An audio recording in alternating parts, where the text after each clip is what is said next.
JPS Techno courses medical coding, SAP FICO, SAP ABAP, SAP Security. For contact.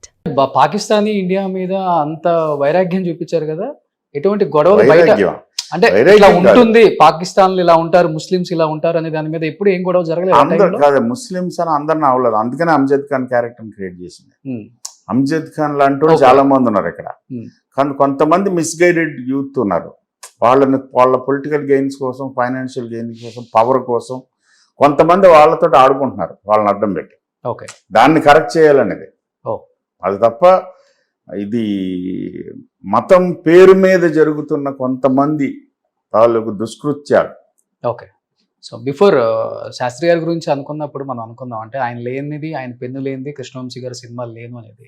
But ఆయన పోయిన తర్వాత ఆ లోటు భర్తీ చేయగలిగింది మీ సినిమాలకి అంటే ఏ రైటర్ అని చెప్తారు? ఏం తెలియదు, నేను ఇంకా పనిచేయడం స్టార్ట్ చేయలేదు.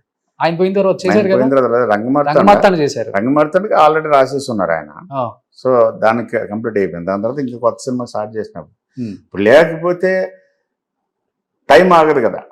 అవును, నెక్స్ట్ ఏదో ఒక దాంతో వెళ్ళాలి ముందుకి. ఓకే, ఇంకా బ్రిలియంట్ రైటర్స్ ఉన్నారు, శాస్త్రి గారితో కంపేర్ చేయలేం, బట్ మనకి చాలా బ్రిలియంట్ రైటర్స్ ఉన్నారు. వాళ్ళని పట్టుకుని మళ్ళీ ఏదో తంటాలు పడాలి.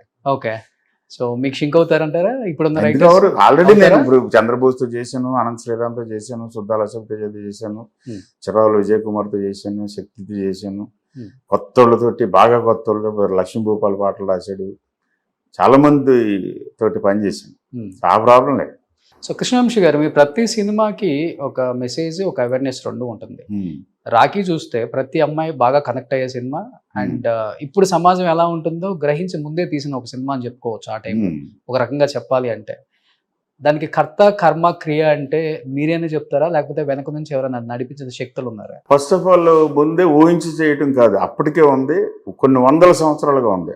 హరాస్మెంట్ ఆఫ్ ఉమెన్, టార్చర్ ఇంతకన్నా ఎక్కువ ఉంది, అప్పుడు ఎక్కువ ఉంది. ఎక్స్ప్లెయిన్ ఇప్పుడు ఓన్లీ మీడియా వల్ల ఎక్కువ ఫ్లేర్ అప్ అవుతుంది. ఓకే, అప్పుడు మీడియా లేదు కాబట్టి ఎక్కడ చెప్పుకోవాలో తెలియదు కాబట్టి అని చాలా మంది, ఇప్పుడు కూడా చాలా మంది ఆగిపోతున్నారు, చాలా మంది చెప్పుకోవట్లేదు. సో మనిషి ఉన్నంత వరకు, ఆడమ్మగా ఉన్నంత వరకు అది జరుగుతూనే ఉంటుంది. అది ఇవాళ కదా, ఇంకో 50 సంవత్సరాల దాకా కూడా జరుగుతాయి. తర్వాత ఆ కథ రాధాకృష్ణ అని ఒక అతను నాకు అప్పటికి 10 సంవత్సరాల ముందు చంద్రలేఖ టైంలోనే, సింధూరం టైంలోనే చెప్పాడు. ఎవరో పంపించి నువ్వు విన్ని చాలా బాగుందిరా, బట్ నేను నా సొంత కథలు చేసుకుంటాను, వేరే కథలు చేయను ముందే చెప్పాను. అయినా సరే మీరు వినండి సార్, మీరు ఒకసారి వింటే నేను వంశీ గారికి చెప్పుకున్నాను అని నాకు సాటిస్ఫాక్షన్ ఉంటుందంటే విన్నాను. చాలా బాగుందిరా అంటే, కానీ పక్క రాగా ఉంది. వాడు ఓన్ ప్లేస్ సూర్యరావుపేటలో చేస్తుంది. అప్పటికే నాకు చెప్పింది 4:30 గంటలు చెప్పాడు కదా, అది అలా ఉండిపోయింది. సరే నేను చేయను.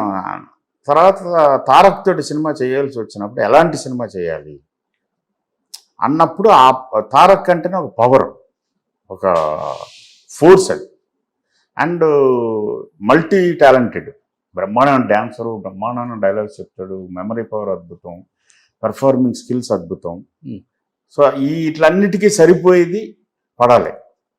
అప్పుడు అది గుర్తొచ్చి దాన్ని రివైవ్ చేసి రాధాని పిలిపించి మళ్ళీ మొత్తం ఎక్కడెక్కడో తిరుగుతున్నాడు. అప్పటికే దాని మొత్తం కథ రాసుకుని నేను ఆ కథను మొత్తాన్ని పూర్తిగా మార్చి అడాప్ట్ చేసి కొన్ని క్యారెక్టర్స్, కొన్ని సీక్వెన్స్లు మాత్రం తీసుకుని మళ్ళీ ఫుల్ స్క్రీన్ ప్లే రీవర్క్ చేసి కొంత ఈ ఎలిమెంట్స్, సాంగ్స్, ఫైట్స్ ఇవన్నీ కూడా ఇన్కార్పొరేట్ చేసి చేసింది. సో క్రెడిట్ రాధాది, సోర్స్ హార్ట్ రాధా ఐడియా.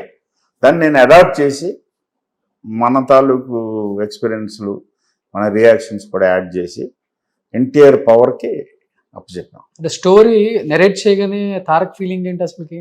అప్పటి వరకు తనకు కూడా అది కొత్తనే చెప్పుకోవచ్చు. అలాంటి ఒక స్టోరీ తనకు కూడా పెద్ద సాహసం, అది కూడా లైక్ మనం శ్రీకాంత్ ఖడ్గంలో అనుకున్నట్లే ఏమనలేదు, బాగుందనే చేసేద్దాం అని అన్నాడు అంతే. అదే సీన్ ఉంటుంది సుహాసిని గారిని కాలుతుంది అనే సీన్, రియల్ గా ఆ టైంలో కావాలి, ఆ ఎమోషన్స్ రావాలని తన సీన్ అనే చాలా మంది చెప్తుంటారు బయట. షేర్ చేసిండే దాన్ని. అవును, తన్నలే చంపేస్తాను అసలు. హాసిన్ గారు నాకు చాలా ఇష్టం, బట్ షేర్ చేసిండే ఎక్స్ట్రాడినరీ యాక్టర్.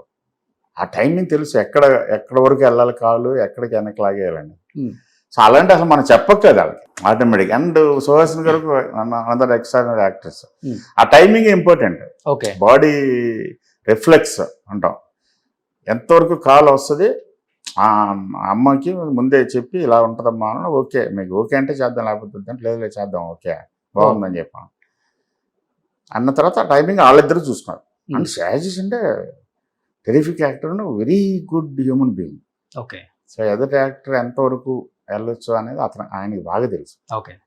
సో ప్రతి డైరెక్టర్కి ఒక ఫేవరెట్ హీరోయిన్ ఉంటుంది, బట్ ఆ ఫేవరెట్ హీరోయిన్తో వర్క్ చేయడం అనేది ఇంకొక పెద్ద డ్రీమ్ అని చెప్పుకోవచ్చు. అలా మీ లైఫ్లో జరిగిందా? రమ్య. ఓ, రమ్య గారు కాకుండా రమ్య గారు కాకపోతే నేను పనిచేసిన హీరోయిన్స్ అందరూ నాకు favourite heroines. Okay.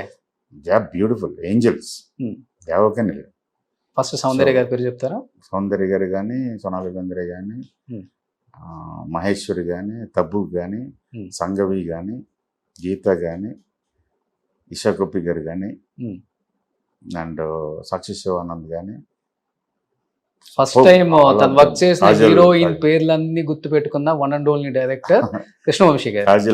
Kajal Agarwal కానీ, సింధు మేనన్ కానీ, జెనీలియా డిసోజా కానీ, సూపర్ గారు, భావన కానీ, మహాత్మలో. సో మర్చిపోదాని రమకృష్ణ గారు ఫస్ట్ చెప్పారు. కాదు, నువ్వు అడిగిన ప్రశ్న సమాధానం చెప్పు. మర్చిపోదాని ఆమె పేరు ఫస్ట్ చెప్పారు. నువ్వు అడిగిన పేరు చెప్పాను, నువ్వు అడిగిన ప్రశ్నకి సమాధానం చెప్పు. ఓకే.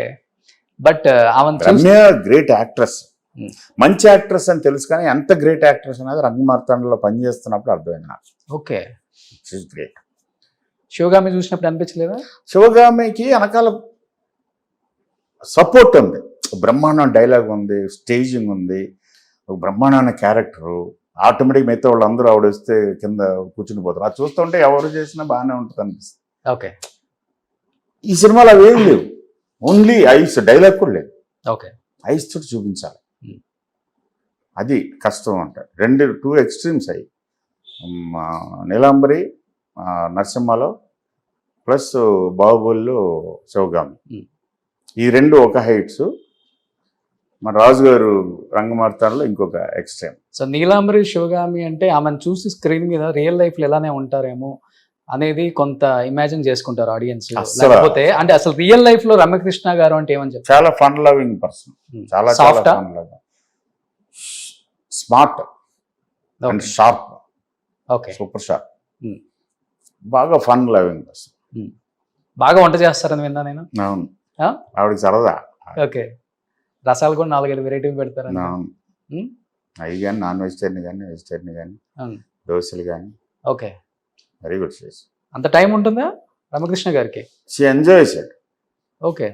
సో టైం తీసుకుని చేస్తుంది. ఈవెన్ షూటింగ్స్ దగ్గర కూడా లంచ్ బ్రేక్కి ఆవిడకి ఒక 2-3 కూరలు వండుకుంటుంది ఆమె వండుకుంటుంది ఇప్పుడు కూడా క్యారవాన్లో. ఓకే. రసం పెట్టుకుంటుంది. సో రమ్య గారు చేసే ఫుడ్ లో మీకు బాగా ఇష్టమైన ఫుడ్? అన్ని బాగుంటాయి, మళ్ళీ అందులో తేడా లేదు. Chicken, mutton, biryani? మటన్ చేయదు, చికెన్ బిర్యానీ అన్ని బాగుంటాయి, అన్ని బాగుంటాయి. ఓకే. పచ్చళ్ళు కానీ.